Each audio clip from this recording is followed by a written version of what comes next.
মুসলিম শরীফের হাদিস। বনি ইসরাইলের একজন মহিলা ছিলেন, বড় বদমাইশ মহিলা, জেনাকার মহিলা। রাস্তা দিয়ে রওনা দিয়েছে, তৃষ্ণায় কাতর হয়েছে, মরার উপক্রম। চলতে চলতে পার্শ্বে একটা কুয়া পেয়েছে।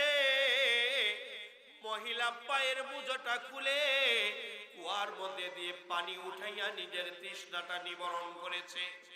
কুয়ার পার্শ্বে একটা কুকুর চারিদিকে ঘুরপাক খাচ্ছিল। মহিলা চিন্তা করে দেখলেন, আহারে, আমি তো তৃষ্ণার কারণে মৃত্যুর উপক্রম হয়েছিলাম, হয়তোবা কুকুরটাও তৃষ্ণার কারণে মৃত্যুর উপক্রম হয়েছে। পানি যদি পান না করানো যায় হয়তোবা মারা যাবে। মহিলা আবার পায়ের চামড়ার মোজা খুলে কুয়ার মধ্যে ঢুকাইয়া পানি উঠাইয়া যখন কুকুরের জিহ্বাতে দিয়েছে, আমার হাবরাবি হাদিসের মধ্যে ইরশাদ করেন, ফাকাদারাল্লাহ ওয়া গফারাল্লাহ, আল্লাহ এই কাজ মূল্যায়ন করেছে। আল্লাহ রাব্বুল আলামিন ওই জিনাকার মহিলাকে মাফ করেছেন। সুবহানাল্লাহ।